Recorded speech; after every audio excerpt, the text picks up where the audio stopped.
Bom dia a todos. É uma maior satisfação, mais uma vez, está sem som. Tá, não, acho que não te ouvindo. Tá. É a satisfação, mais uma vez, de poder de interagir com esse grupo, com essa equipe tão maravilhosa, que um trabalho tão intenso tem realizado em prol da divulgação da nossa querida doutrina espírita. Muito bem. O tema que nos cabe falar hoje é sobre um personagem que eu considero muito importante para o Novo Testamento.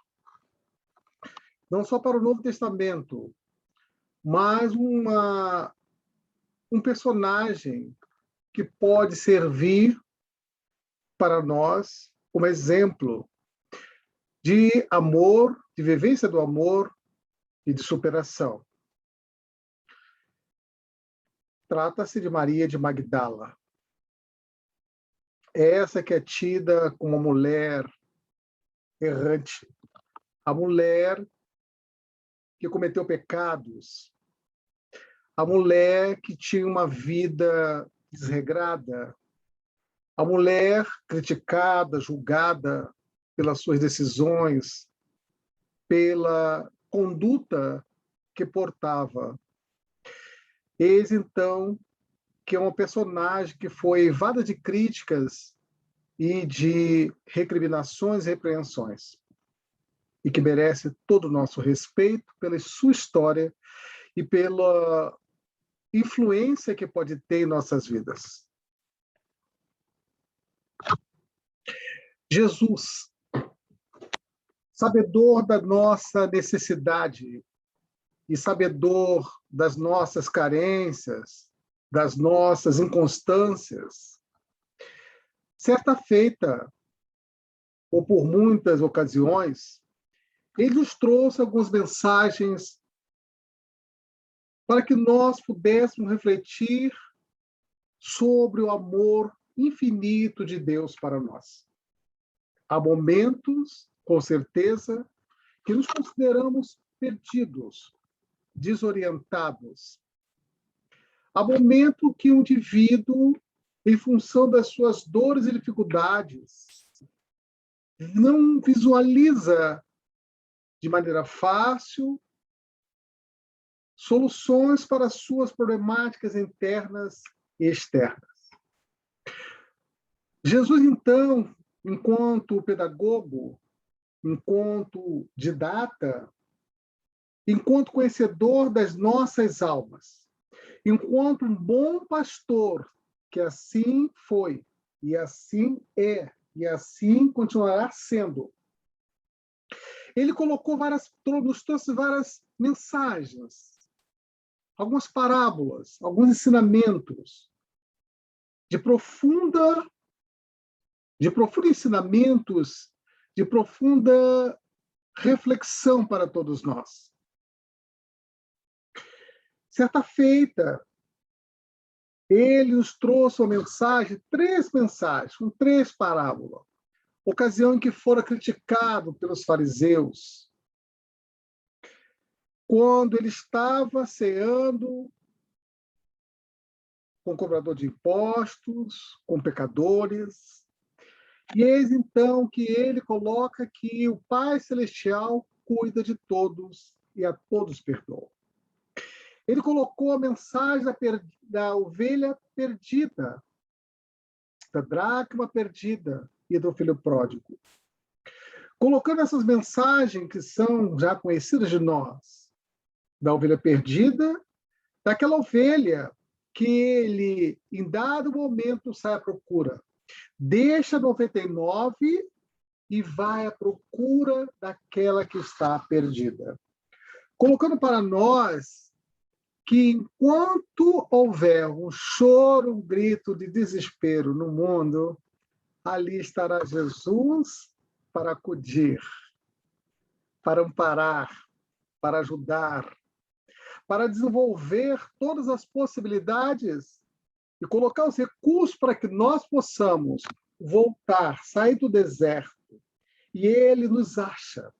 Porque, enquanto representante de Deus para o planeta da Terra, para o planeta Terra, para essa humanidade que aqui está, que vive um momento de oscilação, somos ovelhas. Ovelhas que está sendo cuidada por esse bom pastor. Ao mesmo tempo, à mesma ocasião, Jesus nos traz uma mensagem muito interessante, que é do filho pródigo, a todos também, conhecida de todos. A mensagem que coloca o amor de Deus sem julgamento, sem crítica. Quem realmente ajuda, não julga. Assim diz Bert Hellinger. Quem realmente ajuda, não julga.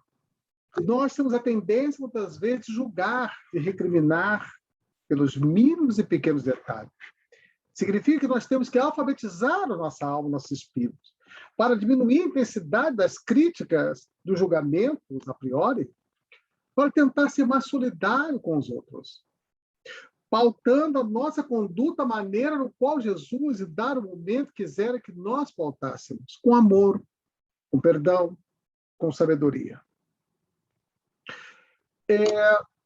Essa semana me deparei com uma história muito interessante, uma entrevista do André Trigueiro, em seu programa na Google News, em que ele entrevistou um jovem de 30 anos, um DJ, de nome Locke, conhecido por alguns de nós, e o padre, famoso pelo seu trabalho social, padre Lancelotti. Muito bem. Esse jovem, ele teve assim um encontro muito interessante. Esse encontro assim que nunca acontece por acaso. O DJ Locke é um jovem de 30 anos, mas que aos 24 anos, em que nós estamos saindo da faculdade para tentar fazer nosso estágio, nosso trainee, ele já tinha uma carreira consolidada, uma carreira de sucesso nesta área de entretenimento, nessa área da música, conhecido mundialmente. Ele se colocava, já tinha assim, uma visão, já tinha popularidade, coisa que muitos levam a vida toda não terá. Ele já teve dinheiro, já tinha um dinheiro aos 24 anos e fama. E que ele ali se coloca na entrevista de uma maneira muito interessante, que o sucesso é algo subjetivo. O que é sucesso para um não corresponde, não significa o sucesso para o outro. O que é o sucesso para ele pode ser o sucesso não pode ser o sucesso para outras pessoas. Então, se esse era o sentido da vida ao qual ele estava vivendo ali, com fama, dinheiro, esse não era o sentido da vida para ele. Para a minha vida não tinha mais sentido se fosse só aquilo. Até porque nós somos adestrados, acostumados, instrumentalizados a achar fama, sucesso, carro, casa, família. É o que nós somos treinados, nós somos adestrados a pensar dessa forma. Que a nossa referência de sucesso é esse. Para o jovem, aos 24 anos, isso já não representava muita coisa para ele. E ele tinha um posicionamento com relação à vida, um relacionamento existencial. Ele era muito questionador de Deus. Olha que interessante. Questionava Deus. Possivelmente o jovem que via as incongruências do mundo, a disparidade, as coisas díspares, as dificuldades, os contrastes todinho que o mundo vive, o pobre, o rico, o miserável, o mais miserável do miserável. E ele falava assim, se existe tanta miséria, não existe Deus. Olha o questionamento essencial, que, na verdade, ele estava representando muito de nós, uma parcela grandiosa da humanidade. Se existe miséria, não existe Deus, porque o raciocínio que se faz é Deus, a concepção de Deus. sendo bom, soberanamente bom, justo, com muita misericórdia, como pode existir a miséria? Eis então esse jovem, ele, certa feita, fazendo um trabalho com André Moreira, que faz um trabalho social na África, ele acompanhava, dando a sua cota de contribuição para esse trabalho. Ele estava em Moçambique. Ele encontra com uma pedinte. E essa pedinte era uma senhora cega dos 2 olhos. Estava 2 dias ou vários dias sem comer. E aí chegaram para ele falar. Ela orava pedindo que alguém, que Deus, lhe ajudasse. Percebam, senhoras, amigos, que ele se deparou com uma senhora que cega dos 2 olhos. Ele já tinha um questionamento sobre o papel de Deus na vida da humanidade, especialmente na vida dele. E aí, olha os encontros que a vida dá oportunidade para nós. Ele foi ao encontro da resposta que ele precisava, da dúvida que ele tinha. Né? E ele se depara com uma senhora cega dos 2 olhos, vivendo uma situação de miserabilidade absoluta. Muitos de nós, com certeza, nenhum de nós já ficou no mínimo um dia sem comer ou 2 dias, fazendo dieta. Não porque passando por necessidade. E ele, então, dizia o seguinte: avisa ela que Deus não existe. Para que orar? Porque se Deus existe, por que Deus? Se Deus existisse, por que Deus a abandonou? A abandonou. E ela foi firme, né? E ela foi assim contundente, né? E ela estava orando, ficou firme na fé, continuou orando. E naquele momento de deslumbre, momento altamente enfático, o momento que a gente considera que é o momento do buscar, do sentir, identificar o sentido da vida. Naquele momento, o jovem sentiu quem era o miserável, era ele. Simplesmente por uma posição, uma palavra, uma postura de quem estava vivendo a miséria, mas acreditava que Deus ali iria, em algum momento, algum dia, lhe socorrer. Aquele foi o momento que a gente coloca inusitado. Foi o momento que Paulo teve, foi o momento que Maria de Magdala teve, o momento que Pedro teve, o momento que todos nós podemos ter. É o momento em que a gente adentra o nosso olhar para dentro, lá nas profundezas do nosso ser, nos labirintos da nossa alma, e a gente sente que nós somos, muitas das vezes, o miserável. Quando a gente constata essa situação e se classifica, Jesus, meu Deus, como eu penso a vida, como é que eu estou pensando a existência? Eu senti que era o grande miserável que eu, nas minhas circunstâncias, estava reclamando, enquanto ela, naquela circunstância, estava com muito mais conectividade com o divino do que ele. Imagine, gente, essa experiência existencial, psíquica, transformadora, a qual todos nós somos convidados a vivenciar. Eu achei tão interessante porque é o que nós precisamos. Esse jovem, ele diz em algum momento, ainda na entrevista, que ele vivia numa bolha e que todos nós vivemos em nossa bolha. Porque a gente, às vezes, não considera a diferença. A gente quer viver com quem sintoniza conosco, que tem a mesma religião que a gente, que tem o mesmo papo, as mesmas ideias, que a gente pode congregar, interagir permanentemente. E que, na verdade, a gente fica numa bolha nas nossas relações, na nossa rede social, na nossa timeline, na nossa rede como um todo.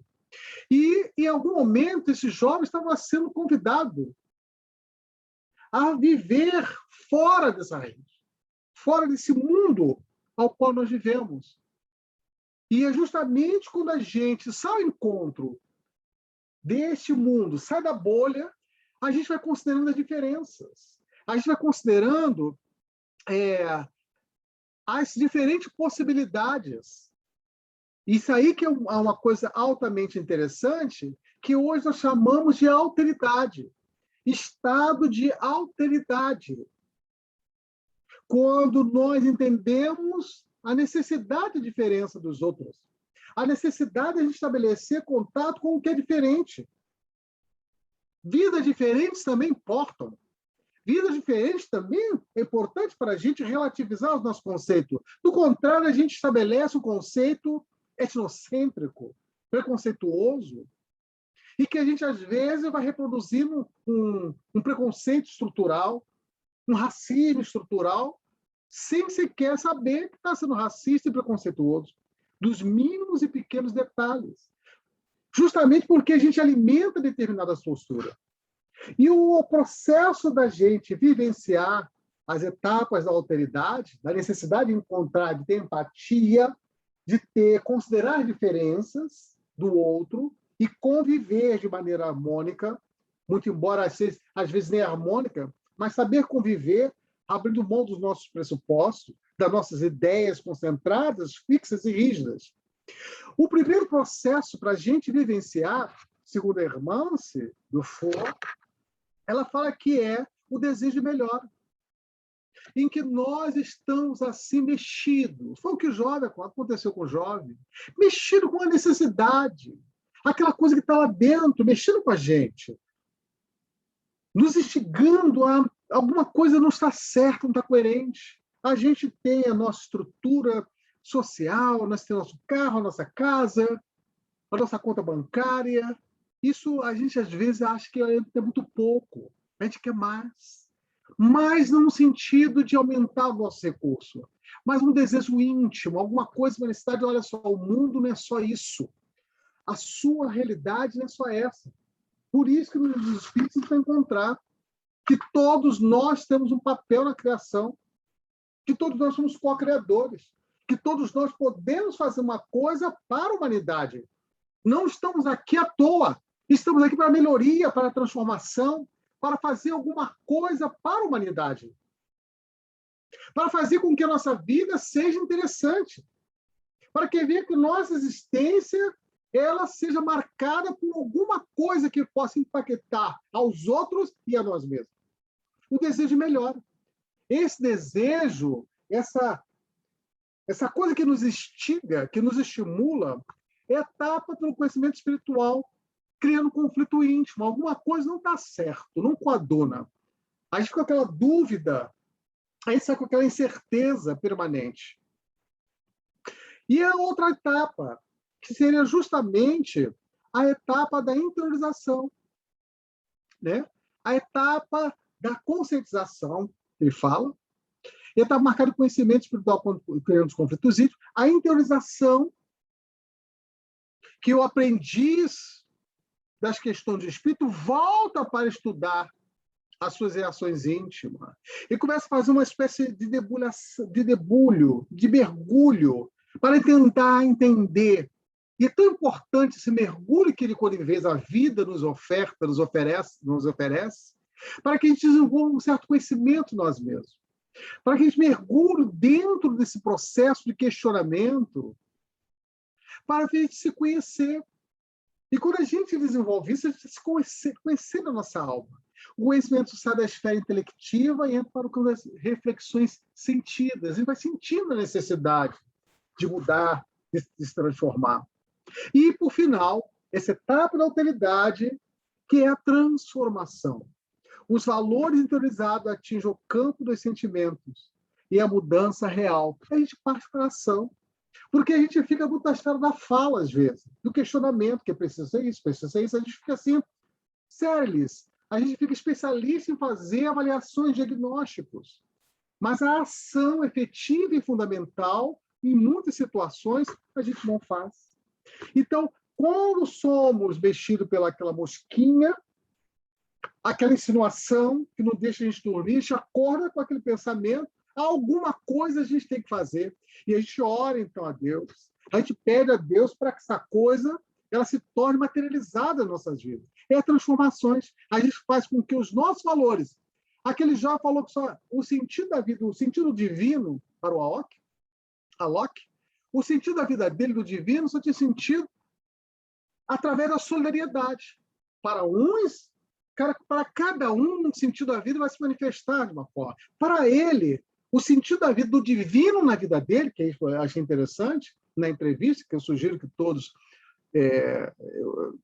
tenham contato, porque é uma entrevista muito, muito interessante, no sentido da gente entender as relações sociais do mundo moderno.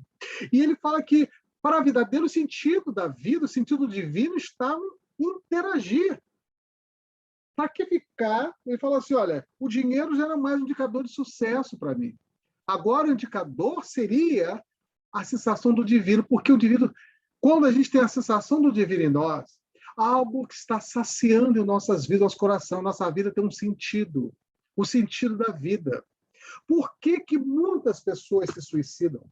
Porque existe uma epidemia hoje, a propósito do Setembro Amarelo, porque nós temos que falar, abrir um debate sobre essa inconstância do indivíduo, essa dor que permeia muitos dos nossos amigos, colegas, parentais, e que às vezes as pessoas não falam, mas estão sentindo uma angústia no coração, uma dor no coração, e não sabe de onde vem essa dor, não sabe lidar com a depressão, não sabe lidar com as inconstâncias dos temperamentos, os transtornos de humor, o vazio que muitas das vezes caracteriza o indivíduo.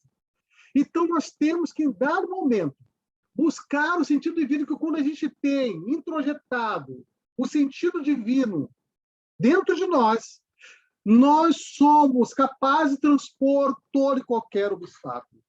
E o amor se torna uma mola propulsora para nós.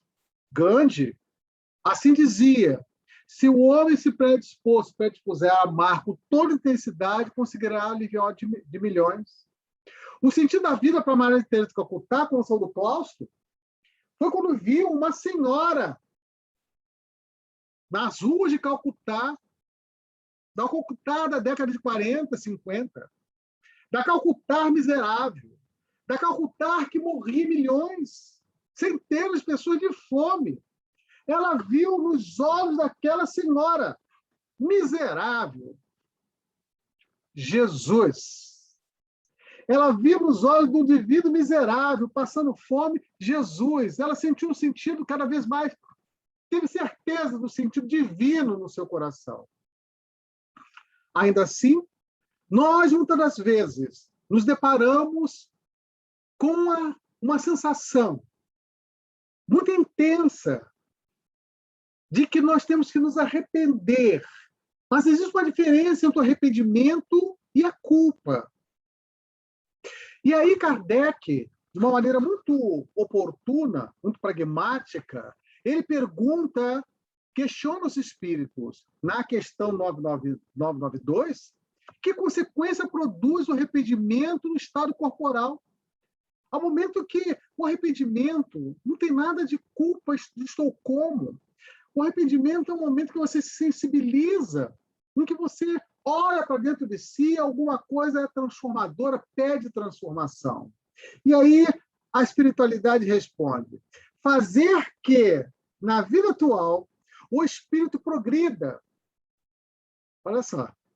Saber fazer que, na vida atual, o espírito progrida. A gente não pode ficar na nossa bolha. A vida está nos conclamando, nos convidando, constante e permanentemente, a mudar, a se transformar, a interagir, a fazer algo diferente. Hoje, para fazer com que o espírito progrida. Se tiver tempo de reparar suas faltas, olha só, se tiver tempo de reparar suas faltas, nós não estamos aqui de brincadeira. Nós estamos aqui justamente para fazer um grande trabalho de regeneração, de recomeço para as nossas vidas. Quando a consciência os prova, quando a consciência, no momento, mexe, admoesta a gente, né? Admoesta, quando a consciência nos reprime, nos avisa, né? E lhe mostra uma imperfeição. Opa! Olha que indicador interessante. Mostra uma imperfeição. Ou seja, a vida está sempre, a consciência está sempre apontando para nós a necessidade constante, permanentemente, da gente transformar, da gente interagir, da gente fazer algo diferente. Por isso que fala na questão da terceira parte dos Espíritos, quando fala que as leis, na questão 619, que a lei de Deus estão escritas dentro de nós. O homem só é infeliz quando essa lei se afasta. Então, constantemente nós somos carregados, envoltos, nos conclamando a fazer algo diferente, especial na nossa vida. O homem pode sempre melhorar. Eu acho que isso aqui é muito interessante. É uma questão que deveria ser mais explorada por nós. O homem pode sempre melhorar. Há sempre uma forma melhor de fazer as coisas. Há sempre uma forma melhor de falar, de pensar, de sentir. Há sempre uma forma melhor de a gente acolher a consciência que nos reprova, nos indica, opa, o que está havendo? Por que eu estou tendo esse pensamento? Refletimos sobre uma mensagem da parte da manhã hoje, da Clarissa, e que a gente, em algum momento, falou que às vezes somos deparados com aquele ciúminho, né? Diz que é ciúme cristão, mas de ciúme de cristão não tem nada. É uma inveja cristã. Né? Às vezes a gente vê um colega no nosso ambiente de trabalho fazendo aquela apresentação, usando aqueles recursos, usando aquele software, assim, aquela apresentação ficou, nossa, essa apresentação eu gostaria de fazer. Né? Aí essa exposição eu gostaria de fazer. Ou escrevendo um artigo, aquele indivíduo está escrevendo 3 artigos, eu estou no primeiro artigo, então a gente fica aqui, às vezes, se depara, gente, eu sou espírita, não posso pensar dessa forma. Que não pode o quê? A gente pensa isso e tantas outras coisas que eu não posso falar agora. Mas a gente, às vezes, se depara com situações muito próximas a ela. Quer dizer, a gente pode se melhorar. E isso tudo se torna um indicador para a gente. Gente, por que eu tive ciúme? Por que eu tive inveja? Por que eu tive sentimento? Já que eu sou uma pessoa que tem tanta informação, eu estou tão instrumentalizado em torno e acerca da vida. Então, a gente começa a fazer uma espécie de reflexão sobre a nossa performance, sobre a nossa praxis, sobre a nossa prática do dia a dia. Ainda dentro dessa perspectiva do arrependimento, da culpa, esses 3 traços do arrependimento. O arrependimento é algo muito importante. E vocês vão ver a relação que tem a ver com nossa Maria de Magdala. O desejo de melhora, que é um traço do arrependimento. O sentimento de culpa, que também é um indicador. E o esforço de superação. Obviamente que isso é um pilar. Mas se a gente desconsiderar, tirar o aspecto da superação desse tripé, isso cai num aspecto, episódio do remorso. A gente fica com remorso, com culpa. E isso não resolve o problema. Isso não nos atenua absolutamente nada. Né? Só existe uma solução para a gente trabalhar essa questão. A oração do alívio, seguida de perseverança libertadora. Então, é muito importante a gente entender que esse processo é delicado, mas que a gente tem que ter esse esforço.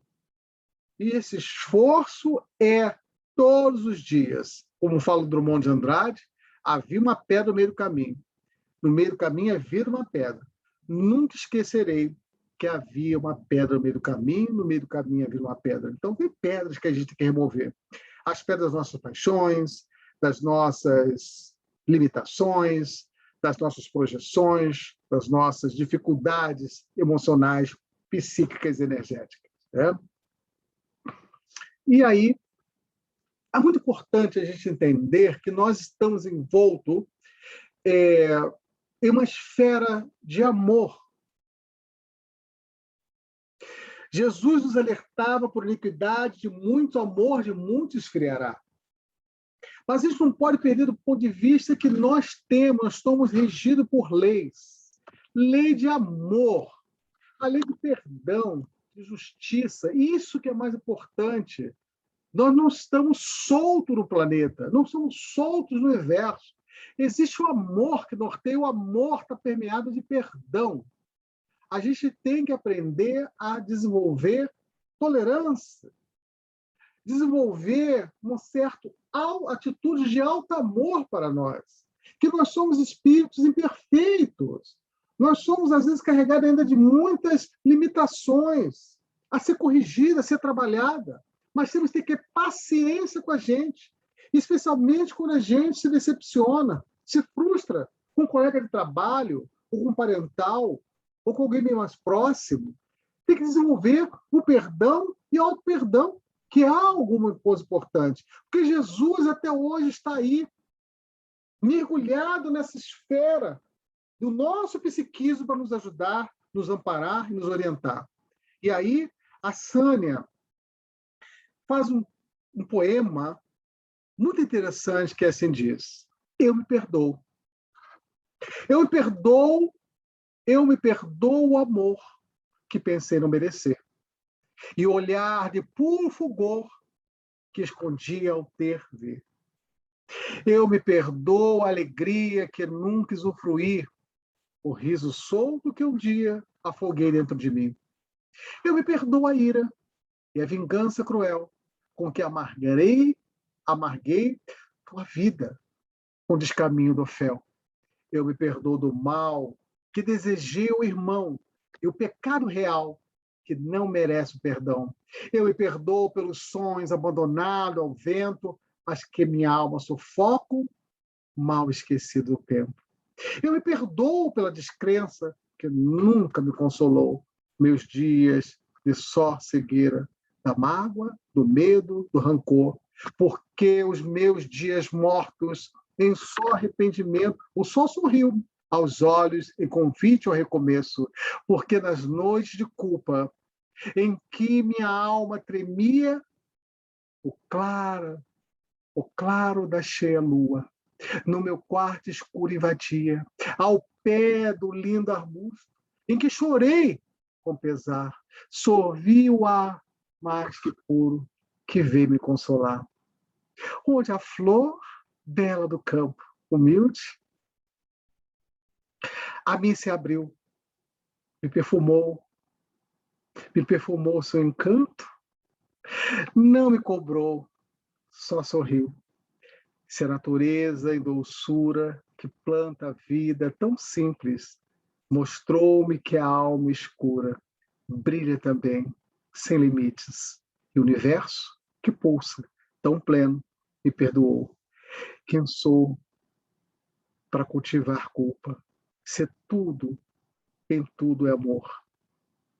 Por isso eu, hoje, me acolho, me recomponho, enfim, hoje eu me ergo, me consolo para recomeçar sem fim.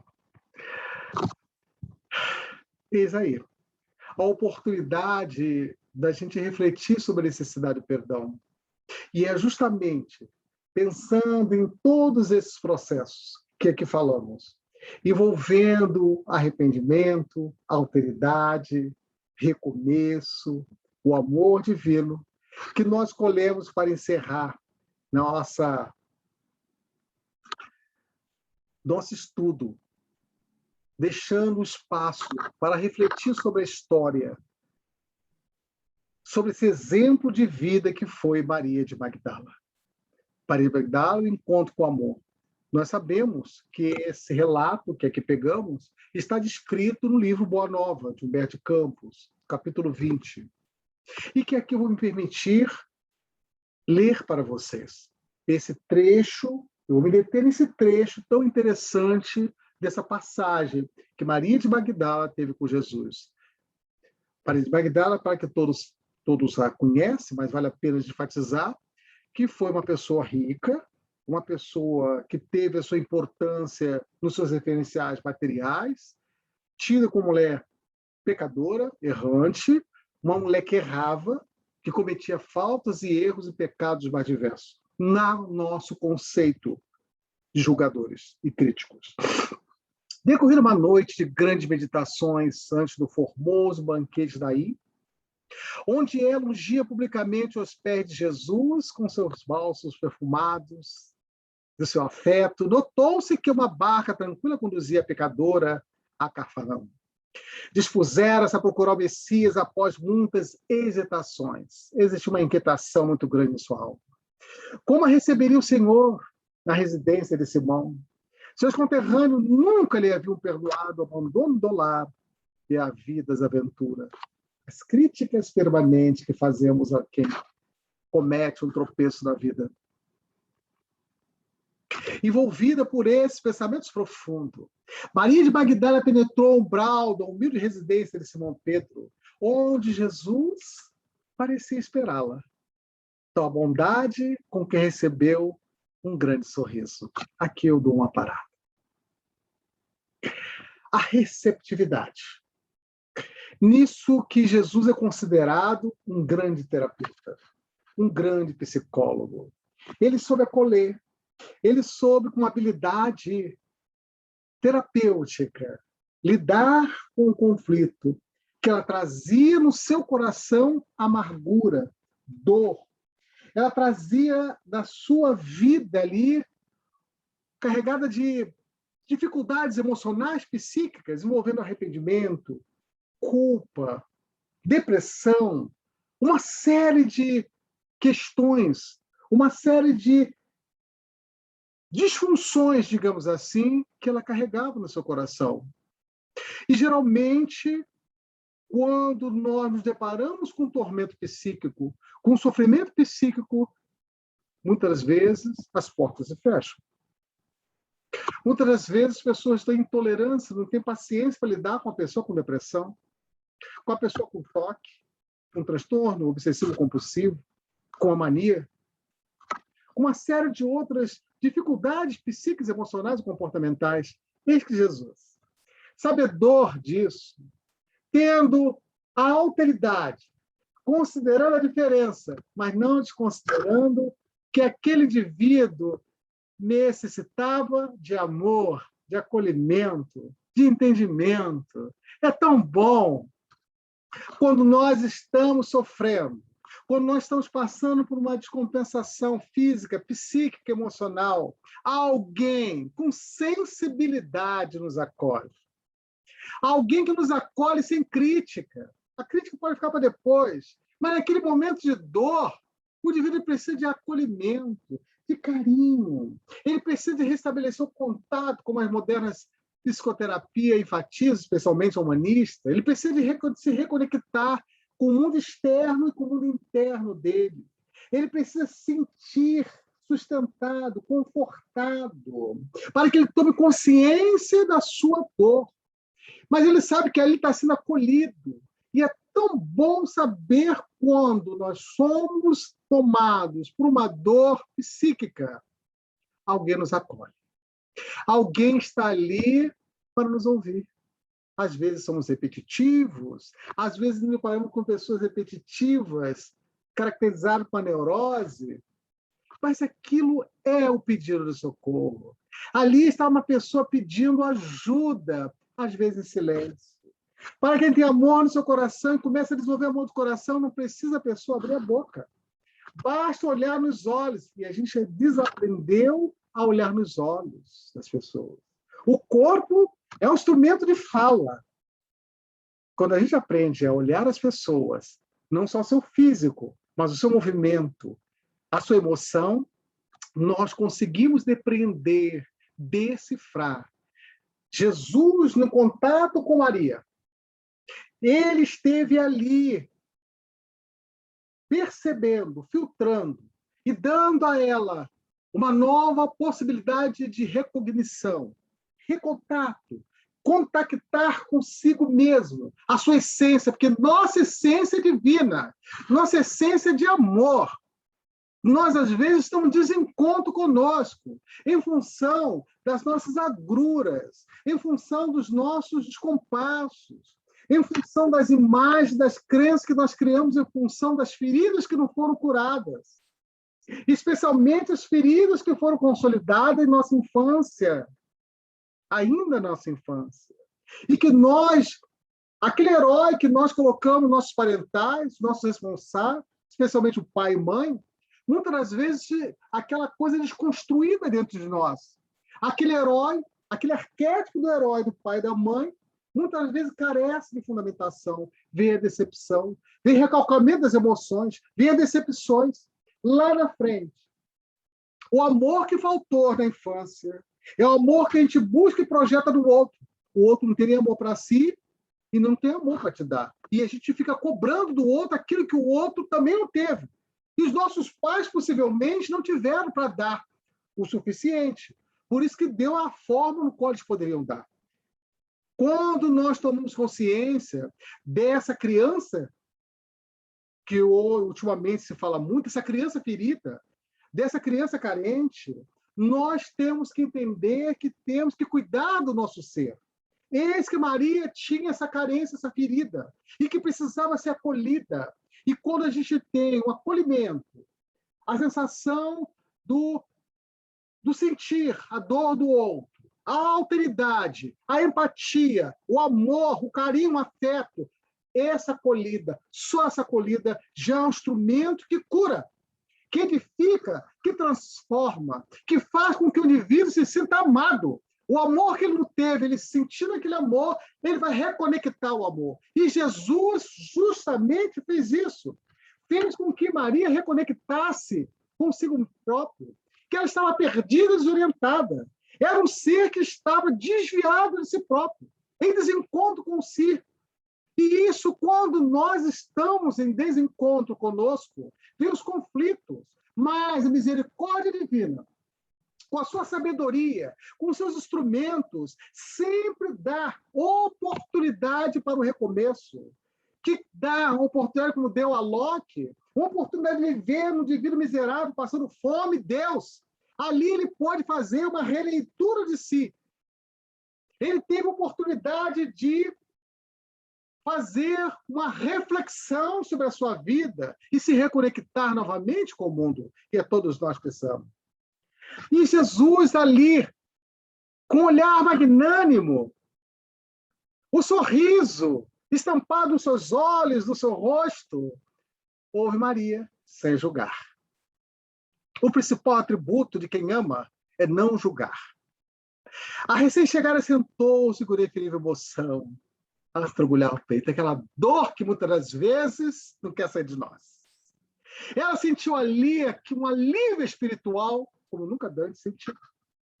Aquela falta que caracteriza o indivíduo, aquela falta, aquele desejo, aquela coisa que está dentro de nós. E enquanto a gente não preenche alguma coisa, a gente tem casa, a gente tem carro, a gente tem referências, ou às vezes não tem nada disso, mas falta alguma coisa.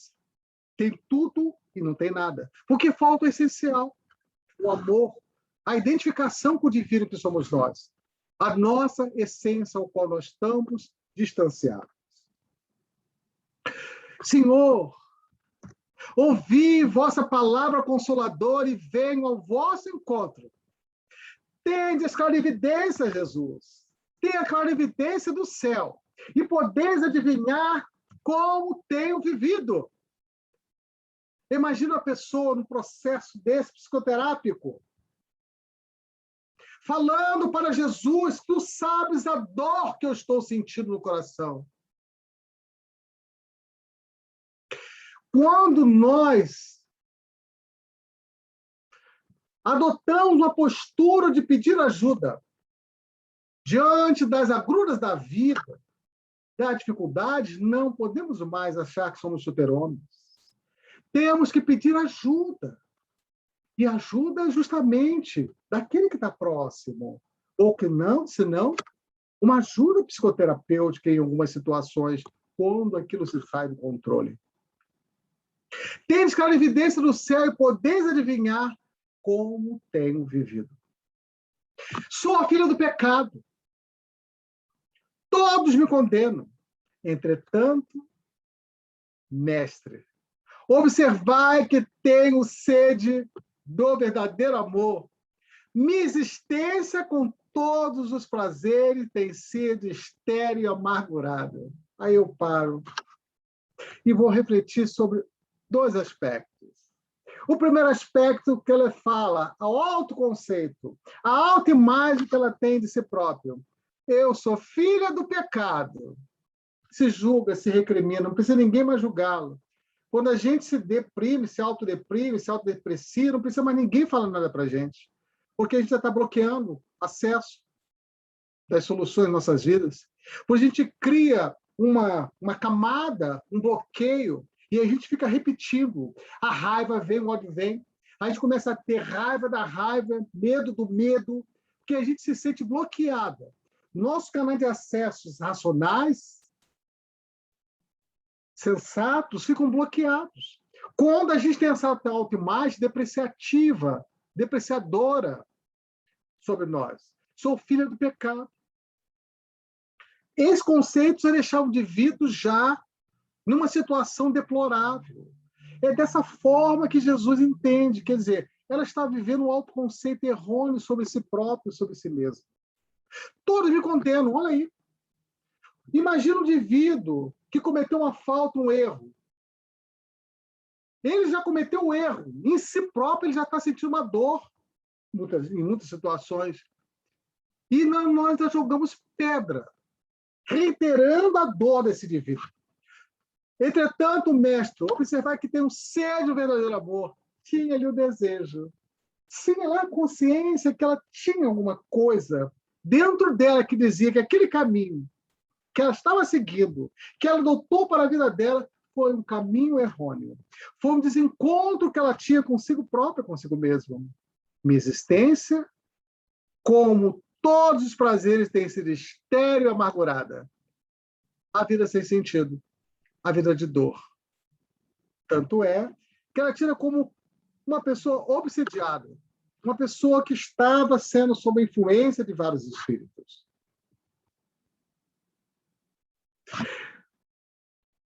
E aí que vem uma parte muito interessante. Senhor, a vossa palavra consoladora e venho ao vosso encontro. Já. E aí ele fala, Maria, assim ele diz, Maria, levanta os olhos para o céu, regozija-te no caminho, porque escutaste a boa nova do reino de Deus. Te abençoa as alegrias. Acaso poderias pensar que alguém no mundo estivesse condenado ao pecado eterno? Ele é o bom pastor, ele estava falando com muita autoridade aquilo. Onde então o amor do vosso Pai? Conclamando a ela fazer uma investida, olhar para dentro de si e ver o Deus que todos nós carregamos dentro de nós. Maria de Magdala, Senhor. Aí vem o despertar da consciência. Um momento assim, muito interessante, quando a gente tem um encontro conosco, da mesma forma que o Teresa de Calcutá teve, Paulo teve, Maria de Magdala teve. Esse encontro consigo mesmo, essa revolução interna, e Jesus ali com o seu amor, com o seu carinho, por isso que o amor cobre uma multidão de pecados. Por isso que o amor é revolucionário, é transformador em nossa vida. E nós temos que acreditar nos efeitos positivos do amor. Ali Jesus pouco falou, apenas ouviu. Às vezes, a nossa sensação de cuidar do outro basta ter um olhar de ternura, de carinho, de afeto, de acolhimento, porque cura a nossa alma. Quando a gente se sente acolhido, Jesus ali não criticou, apenas fez com ela, fizesse uma reconexão com o seu mundo íntimo. E ela se reprogramou, no dizer do Haroldo Dutra, se reprogramou, se viu assim projetada numa outra circunstância de vida, e de possibilidades. Doravante eu renunciarei todos os prazeres transitórios do mundo. Aí a consciência, tomada de consciência. Aí é a elaboração que a gente fala na psicoterapia. Para adquirir o amor celestial que me ensinaste. Acolher como filhas, assim Jesus fala, acolher como filhas as minhas irmãs do sofrimento. Procurarei os infortunados para aliviar as feridas do coração. Estarei com os aleijados e leprosos. Eis aí, então, essa fala que eu achei altamente transformadora e significante de Jesus, esse encontro com Jesus, que demonstra que depois, em longa jornada, continuou sendo perseguida, rejeitada pelos próprios apóstolos e resolveu seguir, cuidando dos filhos que não tinham mãe, cuidando das mães que não tinham filho e cuidando dos leprosos. E aí, para encerrar, eu vou ler um poema também da Sâmia, que diz o seguinte: Maria de Magdala. Mísero corpo no abandono estertora, desfigurado em chagas, e fétido odor, mal disfarçando o suplício que demora, bem escondendo-me a beleza que reinou. Cansados os olhos brilham, paz. Exala a força da alma valente que venceu por muito amar. De sua voz, sentida rogativa ecoa, e a saudade que não canso de chamar. Vão as forças, meu Rabi, onde estás? Traz de novo a tua voz, teu olhar, a mansidão, o teu falar que vibra paz, teu sorrir, que me ensinou a amar, no corpo em dor, a alma recordos e dos tempos. O lar, os pais, a beleza, a rebeldia, o amor, a fuga, a esperança, o desalento, o luxo, o engano, o doce encontro e a nova vida. Recordo os dias em que as trevas afundei. Buscando amores, encontrei solidão. Nessa ilusão de liberdade escravizante, vendi por ouro a chave do meu coração. Quando, afogado em luxo, e não me suportando, segui o som dos que cantavam o teu amor. Oh, Ramone, achei-te junto ao velho lago, e o brilho doce do teu olhar me perdoou, da gruta escura da ilusão me resgataste, me devolvendo a verdade de quem sou, me abrindo a vida, a visão da realidade, a porta estreita, a jornada só de amor. Na cama, o corpo morre e a alma, enfim, liberta. Sob o impulso da saudade que aflige, busca em Cafarnaum o lago, a praia, a relva, que, em tudo, lembro o doce mestre, ó Rabone. Maria, vem, disse a voz nunca esquecida. Maria, vem, sou eu. Eu nunca te deixei. Venceste a ti, venceste o mundo, a alma querida. Hoje por ti me alegro, pois sempre te amei. Em Magdala, lembro a mulher de má fama, que enlouquecera, dize que tudo perdeu. Na eternidade, a redimida acolhe e ama os deserdados da terra que esqueceu. Muita paz.